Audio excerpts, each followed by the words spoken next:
All right, here we are, going live.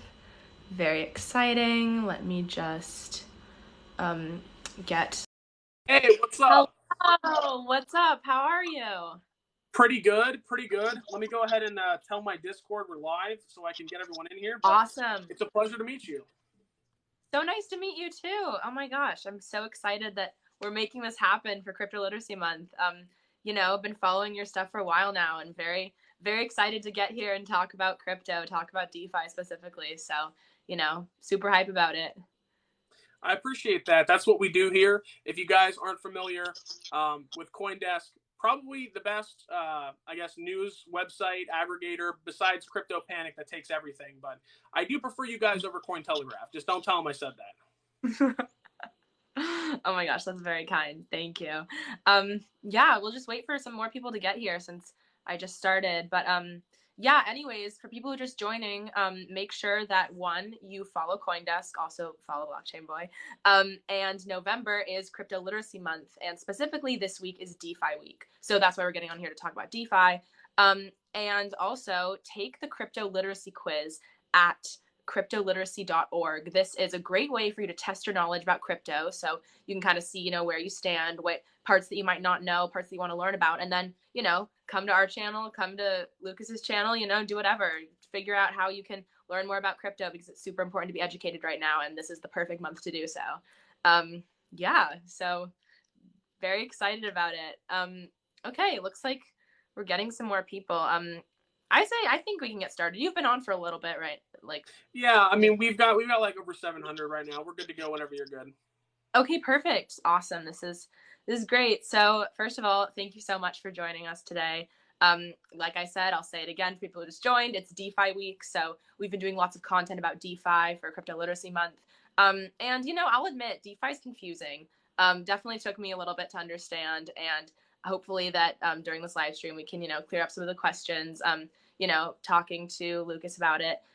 So yeah, I guess first of all, basic question: how did you get the name the Blockchain Boy?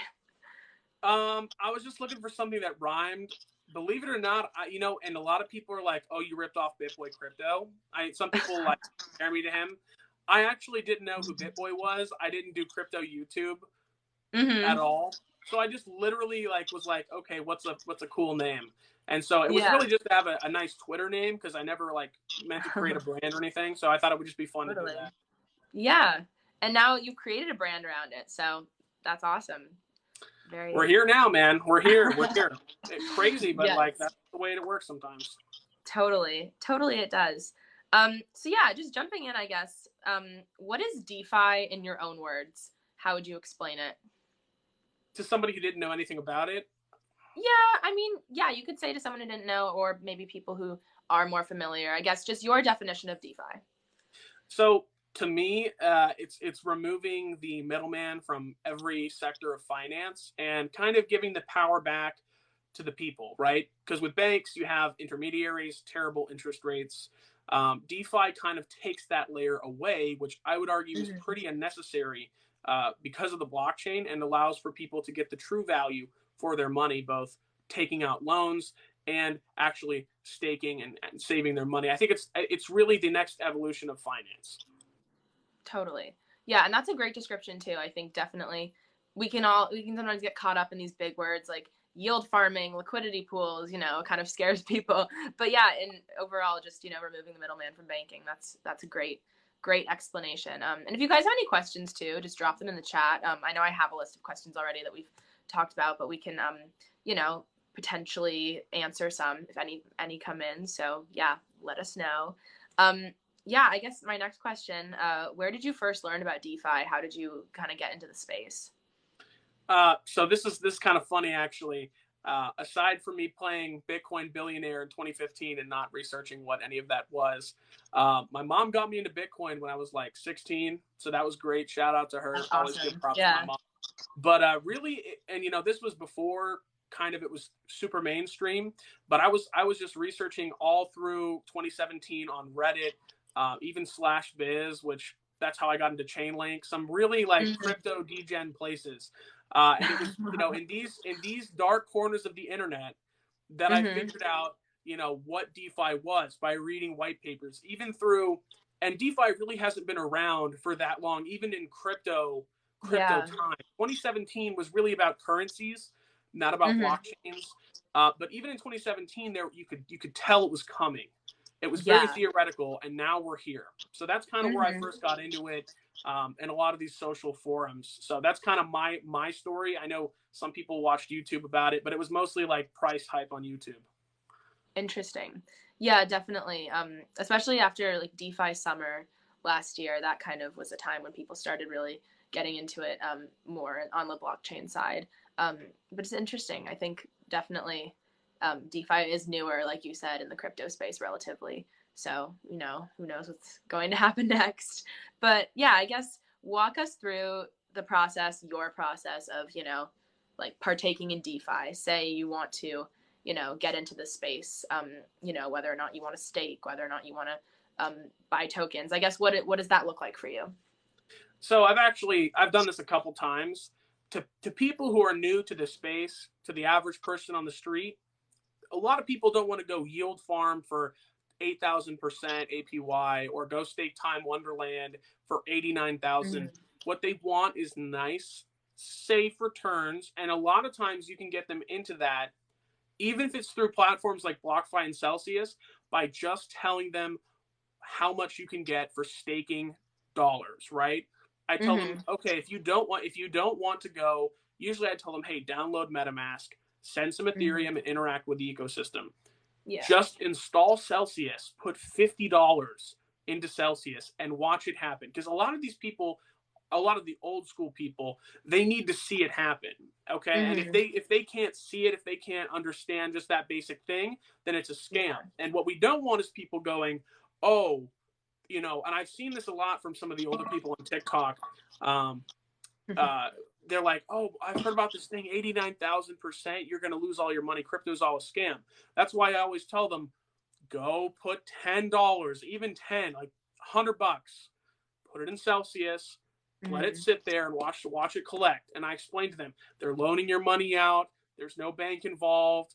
You're getting a safe return. And once they understand that, then you can say, hey, go download MetaMask. You got to show them what MetaMask is. Go use Ethereum. Go interact with the blockchains. Then people get more open to it once they kind of see that. That's the process that I use to get people integrated and to get people to open their minds. That's the biggest thing. It's not even the technicalities of it. It's opening their mind, which then opens the rest of the way. Interesting. Yeah, that is an interesting point about how people, starting might not necessarily want to, go get MetaMask, go do, whatever type of process that other people who are more, familiar with DeFi would be doing. But yeah, definitely it's interesting, seeing it happen, especially on different platforms.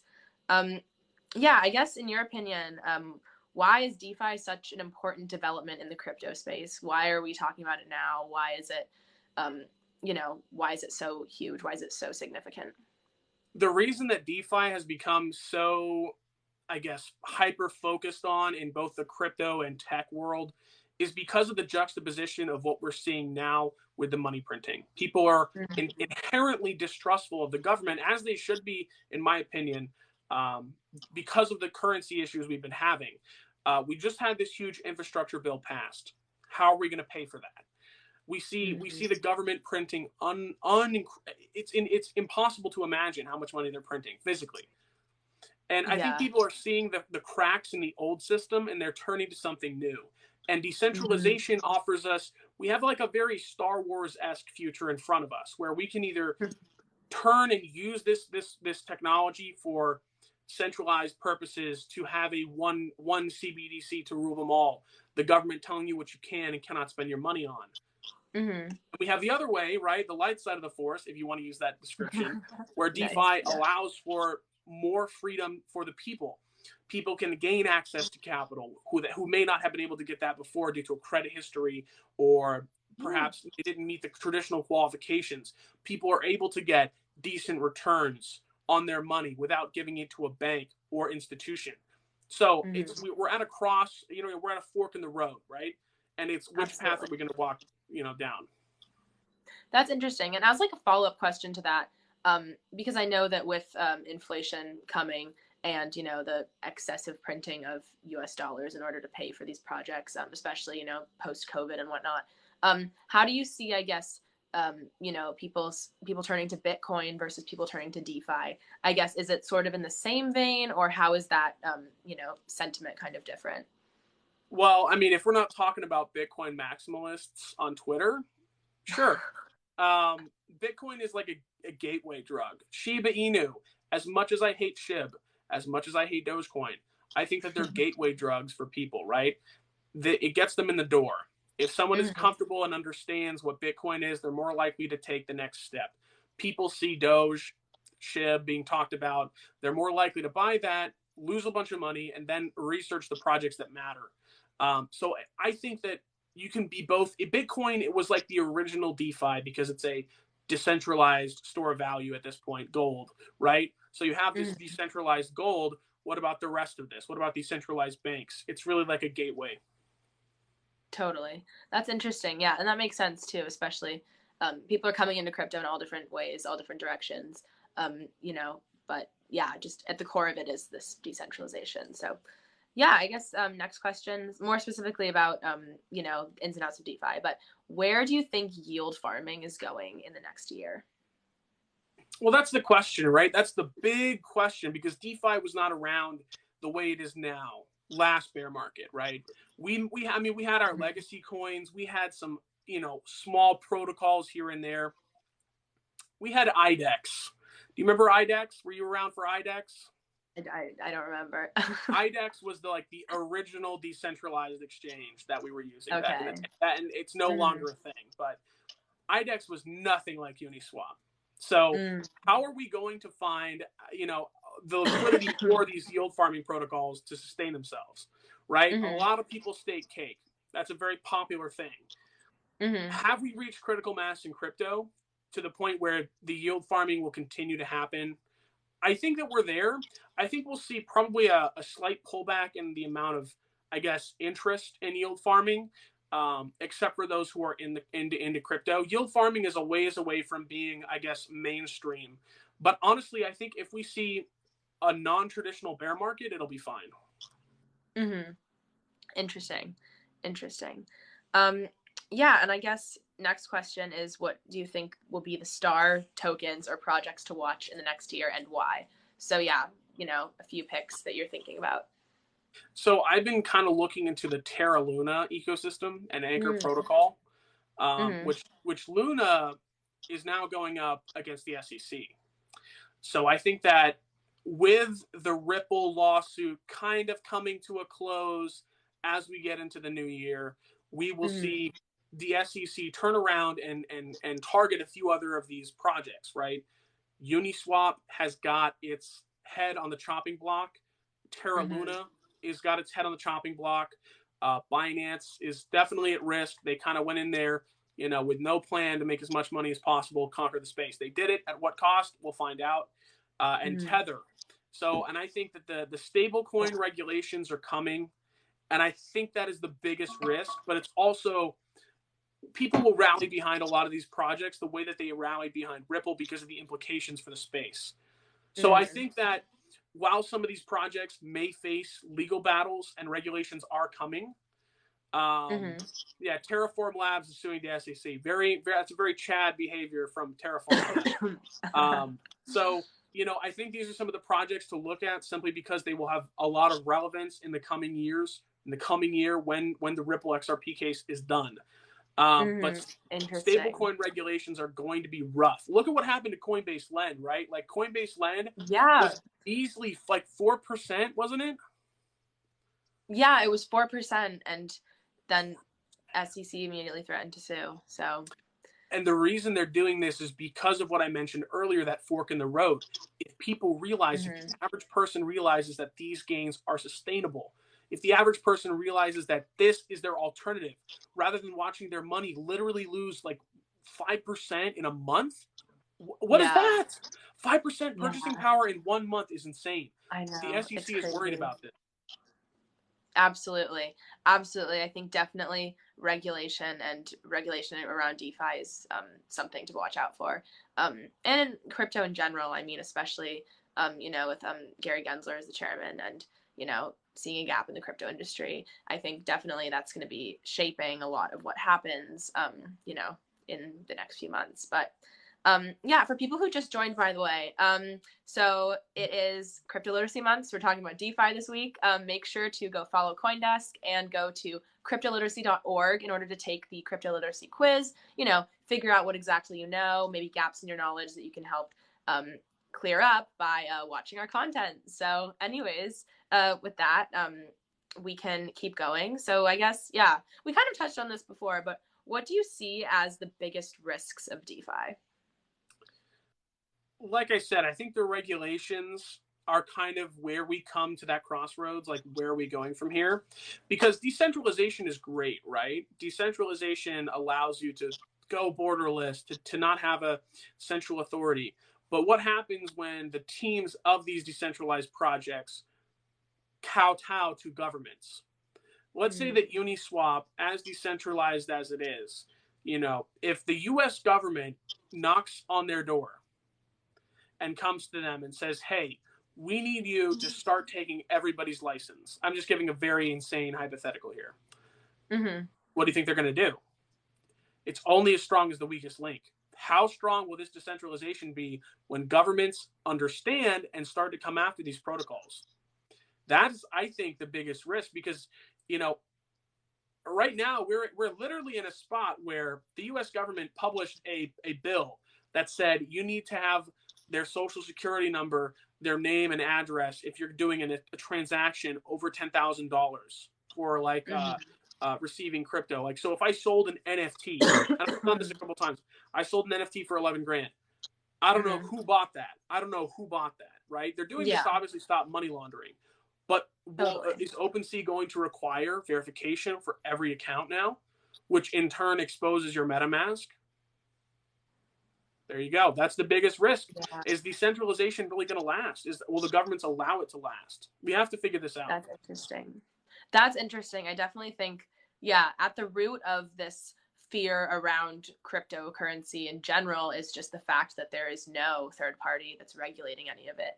And how does that happen without actually putting a third party in position? So definitely that's interesting and, applies to DeFi, applies to all different areas of the crypto space. But anyways, I guess last question I have, where do you see DeFi going in the next 5 to 10 years? I'm going back to it. There's two routes.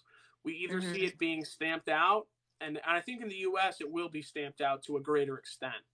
But I think in other places, in countries that don't have a lot of traditional institution systems here, like we're seeing El Salvador adopting Bitcoin as legal tech. We're seeing Bitcoin adoption skyrocket in like Pakistan, India, some places in Africa.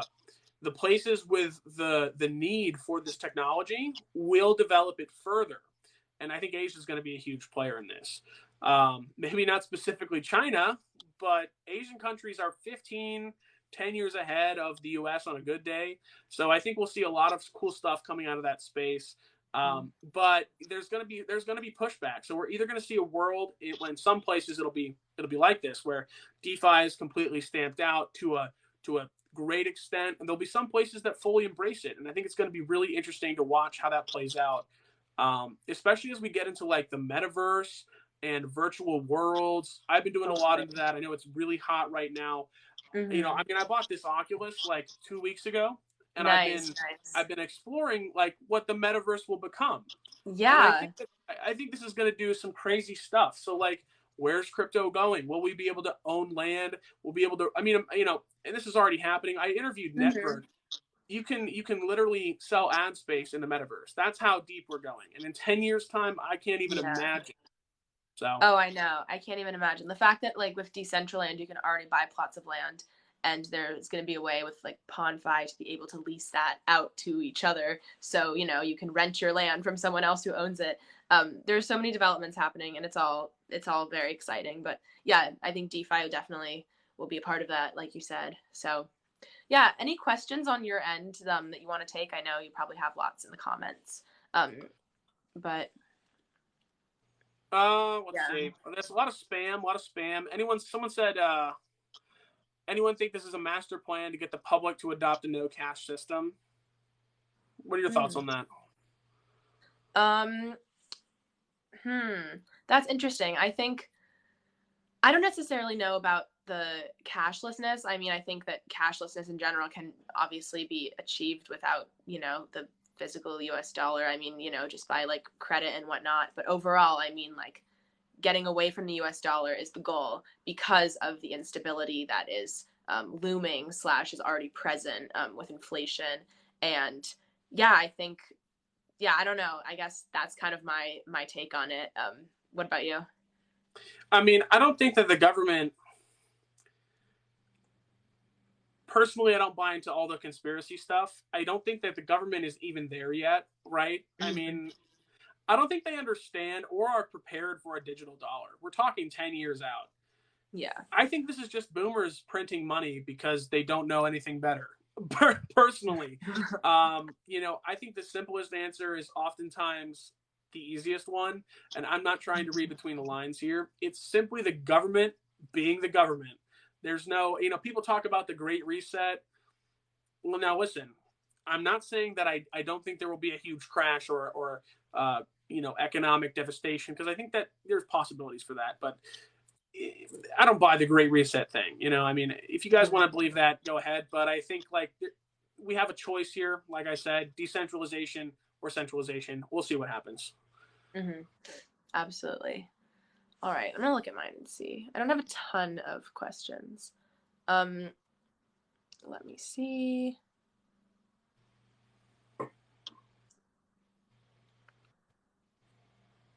What's the value of virtual land? That's an interesting one that I got. Do you want to take this? You can start. Sure. I think the value of virtual land is only as good as the metaverse that it's in. So let's take like Decentraland. Decentraland was really the first and biggest, and it's because they have cool stuff. It's a really well thought out ecosystem. If you want to buy virtual land, look at what they're doing, right? Like I just invested into Victoria VR. I'm on the wait list for their virtual land. It's built in Unreal Engine, compatible with Oculus. Really cool stuff. I'm looking for cool projects like that I think have potential. Personally, I'm setting up like a digital NFT gallery, right? Like I've got a bunch of NFTs, but I don't have any way to display them in metaverse style stuff. So I'm looking forward to that hyper realistic NFT gallery. Totally. And especially with things you can do in the metaverse too, having these virtual malls, having places where you can literally go into the metaverse, go to this place and buy, an NFT that potentially you could even exchange for something in the real world. I think that it's also so interesting. I mean, having to distinguish real world versus metaverse. I feel like I'm doing that all the time lately. It's just crazy about, the developments that are happening. But yeah, I think it really depends on what I guess the use case is for the land. Yeah, great question. All right. Anything else on your end? Any questions you're getting? Do you cut your grass in Minnesota? Somebody asked that. Will Croak surpass KuCoin shares? A lot of people are just asking altcoin questions. Usually, I'm huge into trading crypto. Everyone's asking crypto trading questions. Imagine an Amazon VR store for clothing brands where you can try them on your character.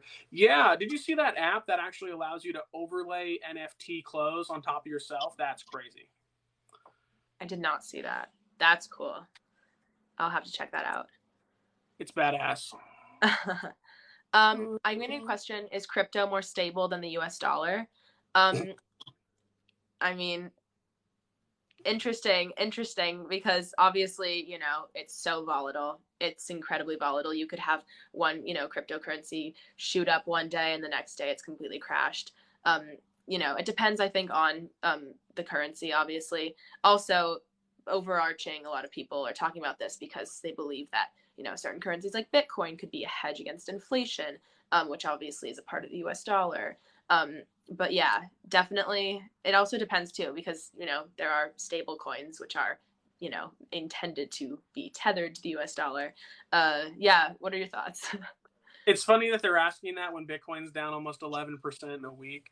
Now, the US dollar is a very slow rug pull. Crypto is an emerging asset class. So to answer your question, no, the US dollar is definitely more stable. We're not going to bullshit here. But long term, I think crypto is the way to go. Like, now I'm not saying Shiba Inu or like Squid Games token is the way to go. Like those are not exactly on the cutting edge of DeFi. But I'd say long term, Bitcoin is probably going to hold its value better than $1 today, unless Satoshi comes out and he's like, a really evil guy, I guess, or a bad dude.